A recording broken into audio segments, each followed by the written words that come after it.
50 Verses on the Nature of Consciousness.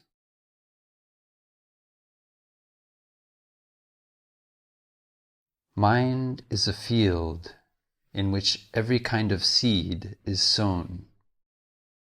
This mind field can also be called all the seeds. In us are infinite varieties of seeds. Seeds of samsara, nirvana, delusion, and enlightenment. Seeds of suffering and happiness. Seeds of perceptions, names, and words. Seeds that manifest as body and mind, as realms of being, stages, and worlds, are all stored in our consciousness. That is why it is called store. Some seeds are innate, handed down by our ancestors. Some were sown while we were still in the womb. Others were sown when we were children. Whether transmitted by family, friends, society, or education, all our seeds are, by nature, both individual and collective. The quality of our life depends on the quality of the seeds that lie deep in our consciousness. The function of store consciousness is to receive and maintain seeds and their habit energies so they can manifest in the world or remain dormant. Manifestations from store consciousness can be perceived directly in the mode of things in themselves, as representations or as mere images. All are included in the 18 elements of being. All manifestations bear the marks of both the individual and the collective. The maturation of store consciousness functions in the same way, in its participation in the different stages and realms of being. Unobstructed and indeterminate, store consciousness is continuously flowing and changing. At the same time, it is endowed with all 5 universal mental formations. Although impermanent and without a separate self, store consciousness contains all phenomena in the cosmos, both conditioned and unconditioned, in the form of seeds. Seeds can produce seeds. Seeds can produce formations. Formations can produce seeds. Formations can produce formations. Seeds and formations both have the nature of interbeing and interpenetration. The one is produced by the all is dependent on the one. Store consciousness is neither the same nor different, individual nor collective. Same and different inter-are. Collective and individual give rise to each other. When delusion is overcome, understanding is there, and store consciousness is no longer subject to afflictions. Store consciousness becomes great mere wisdom, reflecting the cosmos in all directions. Its name is now pure consciousness.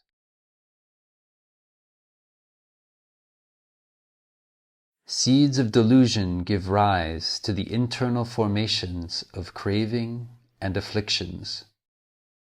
These forces animate our consciousness as mind and body manifest themselves. With store consciousness as its support, manas arises. Its function is mentation, grasping the seeds it considers to be a self.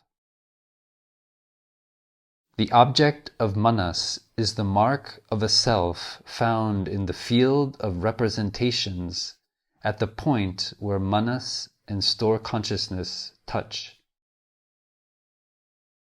As the ground of wholesome and unwholesome of the other 6 manifesting consciousnesses, manas continues discriminating. Its nature is both indeterminate and obscured. Manas goes with the 5 universals, with mati of the 5 particulars, and with the 4 major and 8 secondary afflictions. All are indeterminate and obscured. As shadow follows form, manas always follows store. It is a misguided attempt to survive, craving for continuation and blind satisfaction. When the first stage of the bodhisattva path is attained, the obstacles of knowledge and afflictions are transformed. At the 10th stage, the yogi transforms the belief in a separate self, and store consciousness is released from manas. With manas as its base, and phenomena as its objects, mind consciousness manifests itself. Its sphere of cognition is the broadest. Mind consciousness has 3 modes of perception.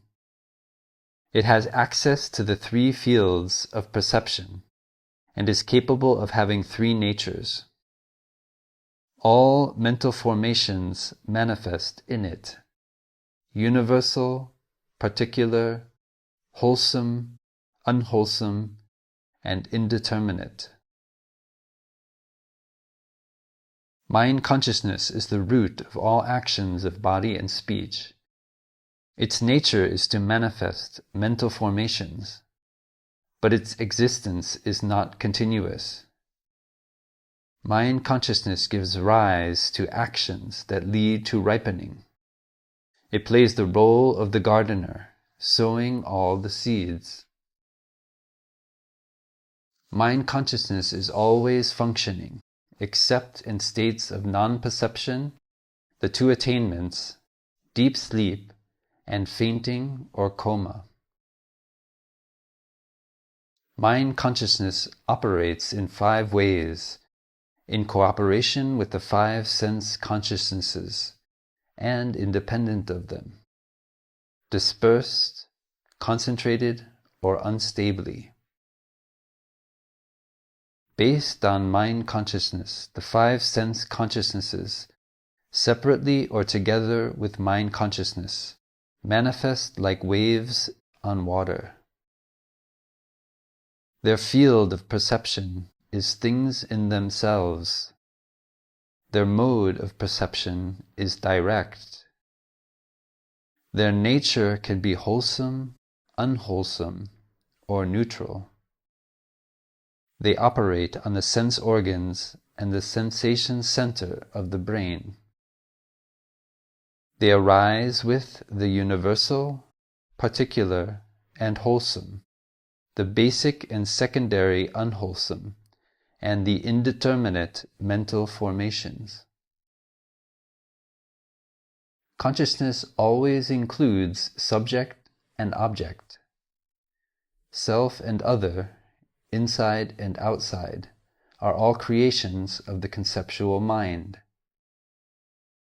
Consciousness has 3 parts: perceiver, perceived, and wholeness. All seeds and mental formations are the same. Birth and death depend on conditions. Consciousness is by nature a discriminatory manifestation. Perceiver and perceived depend on each other as subject and object of perception. In individual and collective manifestation, self and non-self are not two. The cycle of birth and death is achieved in every moment. Consciousness evolves in the ocean of birth and death. Space, time, and the four great elements are all manifestations of consciousness. In the process of interbeing and interpenetration, our store consciousness ripens in every moment. Beings manifest when conditions are sufficient. When conditions lack, they no longer appear. Still there is no coming, no going, no being, and no non-being. When a seed gives rise to a formation, it is the primary cause. The subject of perception depends on the object of perception. This is object as cause. Conditions that are favorable or non-obstructing are supporting causes. The fourth type of condition is the immediacy of continuity. Interdependent manifestation has two aspects: deluded mind and true mind. Deluded mind is imaginary construction. True mind is fulfilled nature. Construction impregnates the mind with seeds of delusion, bringing about the misery of samsara. The fulfilled opens the door of wisdom to the realm of suchness. Meditating on the nature of interdependence can transform delusion into enlightenment. Samsara and suchness are not two. They are one and the same. Even while blooming, the flower is already in the compost, and the compost is already in the flower. Flower and compost are not two. Delusion and enlightenment inter-are. Don't run away from birth and death. Just look deeply into your mental formations.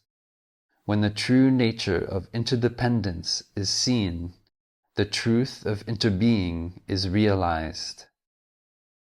Practice conscious breathing to water the seeds of awakening.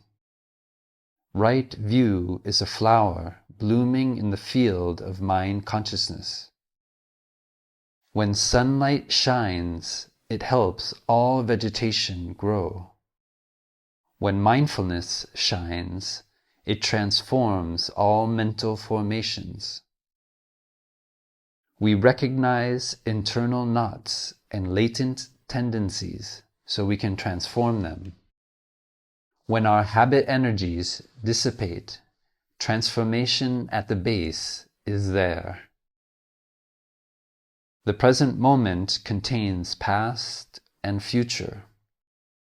The secret of transformation is in the way we handle this very moment. Transformation takes place in our daily life. To make the work of transformation easy, practice with a sangha. Nothing is born, nothing dies. Nothing to hold on to, nothing to release. Samsara is nirvana. There is nothing to attain. When we realize that afflictions are no other than enlightenment, we can ride the waves of birth and death in peace, traveling in the boat of compassion on the ocean of delusion, smiling the smile of non-fear.